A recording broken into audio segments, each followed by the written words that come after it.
कैसे हैं आप सभी। उम्मीद करता हूं आप सभी स्वस्थ होंगे। देखिए, आप लोगों के बार बार एक ही कमेंट आ रहे हैं कि सर एग्जाम दोबारा होगा या फिर पूरा का पूरा एग्जाम कैंसिल हो जाएगा या फिर री एग्जाम होगा या नहीं होगा, और सर हमने इतनी सारी मेहनत करी थी, हमारा क्या होगा।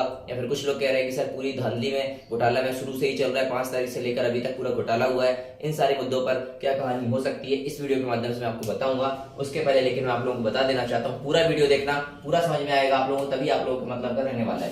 देखिए 30 मार्च को हम लोग एक डेट फिक्स करते हैं, ठीक है। एक आंदोलन जिसको हम बोलते हैं ज्ञापन आंदोलन बोल सकते हैं आप लोग। एक ज्ञापन देने चलेंगे कलेक्टर महोदय को, ठीक है।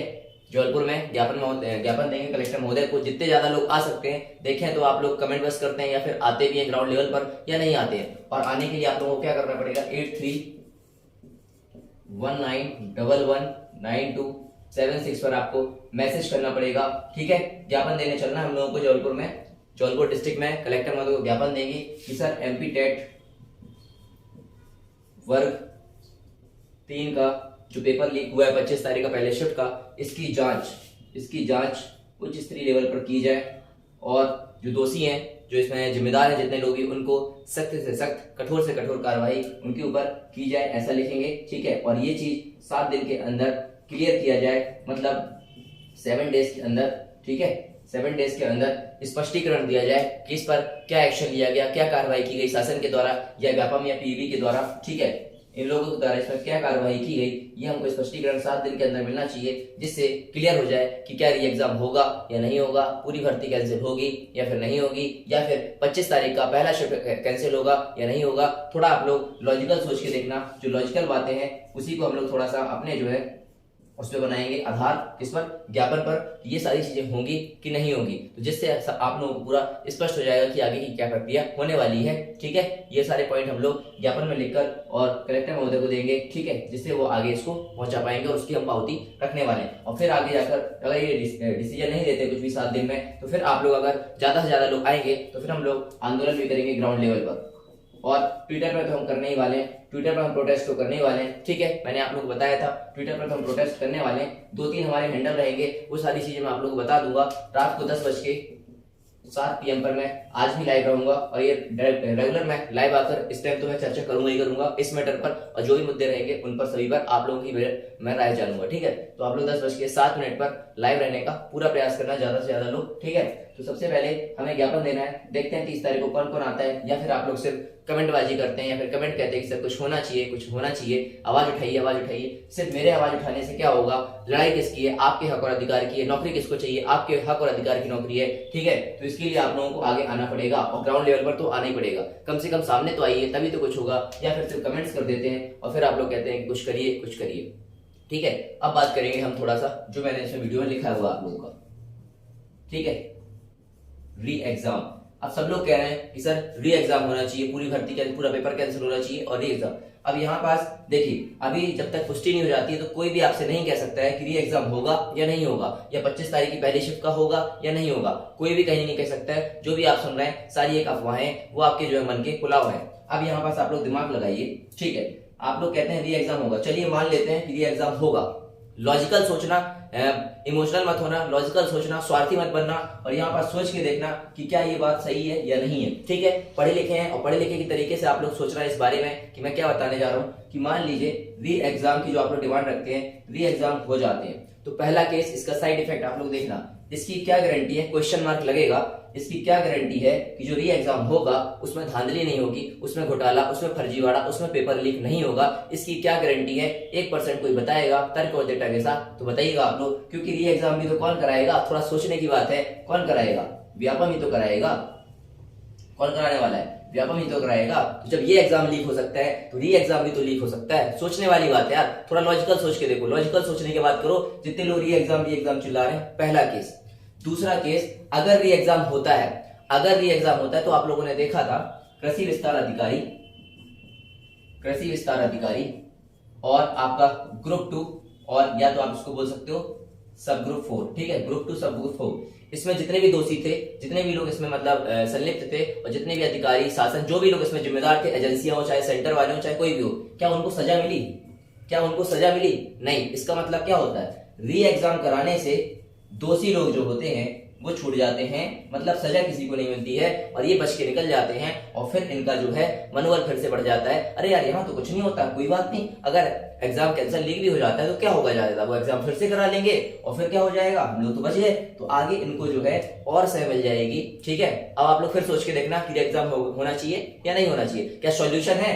अगर एग्जाम पेपर लीक हुआ है तो उसका सॉल्यूशन क्या री एग्जाम है या दोबारा एग्जाम होना है, ये आप लोग से मैं खुद पूछना चाहता हूँ। ठीक है, आप लोग बताइएगा। ठीक है, तो दोषी बच गए, यहाँ पास कोई कार्रवाई किसी के ऊपर नहीं होने वाली। क्यों? क्योंकि भैया वो तो पूरी भर्ती कैंसिल हो गई, तो काय की कार्रवाई, तो यहाँ पास सीधे हो जाएगा। इसलिए मैं कह रहा हूँ कि पहली चीज तो ज्ञापन में यही होना चाहिए कि भैया जो लोग हैं, जितने लोग मतलब इसमें गुनेगार लोग हैं, सबको यहाँ दोषी लोग जितने लोग हैं उनको भैया कार्रवाई की जाए, उच्च स्तरीय लेवल पर जांच की जाए, सीबीआई जांच की जाए और उस जांच को भी जो रिपोर्ट में लिखा जाए उसको भी सार्वजनिक किया जाए, ताकि पारदर्शिता तो पता चले कि आखिर उस रिपोर्टों में क्या क्या किया गया, किस किस मतलब कौन कौन उसमें सामने आया, कुछ पता ही नहीं चलता है तो क्या होता। अभी तक कितने ही कांड में देखने मिले हैं व्यापम के, लेकिन आज तक सजा किस किस को हुई है, ये सबसे बड़ा मैटर होता है। ठीक है, तो ये हो गया दूसरा केस, मैंने आपको बता दिया। तीसरा केस, अगर री एग्जाम होता है, एक छोटे से आप लोगों ने देखा था एक री एग्जाम हुआ, तो आप लोगों ने देखा कोविड-19 के कारण जो आप लोग बोलते हैं, तो 2020 के बाद पेपर कब हुआ, 2022 में हुआ। ठीक है, तो इसकी क्या पॉसिबिलिटी है कि ये वाला री एग्जाम 2022 में तुरंत ही ले लिया जाएगा, 2022 में तुरंत ही ले लिया जाएगा। मतलब इससे क्या हुआ, भर्ती प्रक्रिया डिले हो गई और भर्ती वैसे भी 11 साल में आई थी। ठीक है, तो अब ये भर्ती प्रक्रिया और बढ़ती चली जाएगी और इसकी क्या गारंटी है कि 2022 में आप लोगों को नियुक्ति भी दे दी जाएगी। अगर भर्ती करा दी जाती है तो नियुक्ति भी दे दी जाएगी, रिजल्ट टाइम पर आएगा, आंसर की टाइम पर आएगा, इसकी कोई गारंटी है क्या। तो इसलिए मैं कह रहा हूं कि आप लोग थोड़ा सा लॉजिकल सोच के देखिए, क्या री एग्जाम सॉल्यूशन है। मैं ये नहीं कह रहा हूं कि एग्जाम होना चाहिए, रद्द होना चाहिए, नहीं होना चाहिए, वो तो शासन का निर्णय है, जो भी जांच में निकलेगा। थोड़ा लेकिन लॉजिकल सोचिए, आपको कौन कह देता है कि पूरी भर्ती कैंसिल हो गई है, री एग्जाम होगा या फिर कुछ भी होगा या 25 तारीख का पहला शिफ्ट होगा या कुछ भी होगा, तो आप लोग जब तक यहाँ से शासन का जो निर्णय नहीं आता है, स्पष्टीकरण नहीं आता है, तो कोई कुछ भी नहीं कह सकता। इसलिए थोड़ा सा इंतजार करिए। इसलिए मैं कह रहा हूँ कि 30 तारीख को आ जाइए, जिससे पूरे 52 जिलों में ज्ञापन जो है सौंपा जा सके। ये भी आप लोगों को थोड़ा देखना पड़ेगा। तो आप लोग अगर जबलपुर से मैं स्टार्ट कर सकता हूं, जबलपुर से शुरुआत करूंगा। अगर जबलपुर से आप लोग यहां से स्टार्ट करवा देते हैं तो मैं खुद 52 जिले जाऊंगा।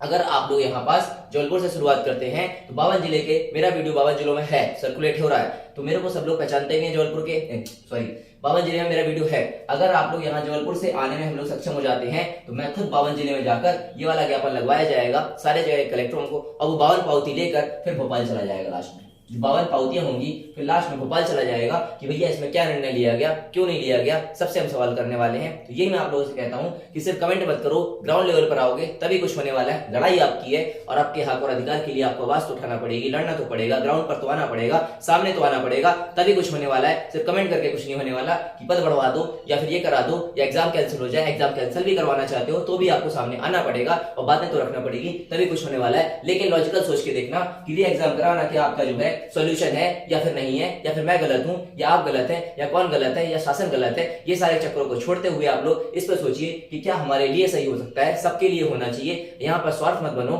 यहाँ पर स्वार्थी नहीं बनना चाहिए। हित जो होता है सबके लगे होते हैं, तो हित में आपको देखना है कि जो सार्वजनिक तरीके से सबके लिए अच्छा हो वो चीज यहाँ पास होना चाहिए। मतलब यहाँ पास एक ही चीज निकल कर आती है कि आप लोग सोचिए कि री एग्जाम जो होना है क्या वो सोल्यूशन है या फिर नहीं है। ये आप लोगों को फिर समझना पड़ेगा कि सॉल्यूशन है या नहीं है। जो आप लोग मेरे से बार बार पूछ रहे हैं, हजारों कमेंट आ चुके हैं कि सर ये एग्जाम के लिए कुछ बोलिए, तो मैंने जो यहाँ पास मैंने समझा पॉइंट वो सारी चीज मैंने आपको बता दी कि अगर ये एग्जाम होता है तो पहला केस तो ये होगा कि आगे क्या गारंटी है कि पेपर लीक नहीं होगा, धांधली नहीं होगा, घोटाला नहीं होगा, पेपर बिकेगा नहीं, पैसा चलेगा नहीं, क्या है भ्रष्टाचार नहीं होगा। ठीक है, क्या गारंटी है, कोई गारंटी नहीं है। दूसरा आपका जो है यहाँ पास जो दोषी लोग होंगे ये बच जाएंगे, इन पर कोई कार्रवाई नहीं होने वाली, जैसे पिछले एग्जामों के साथ भी हुआ था।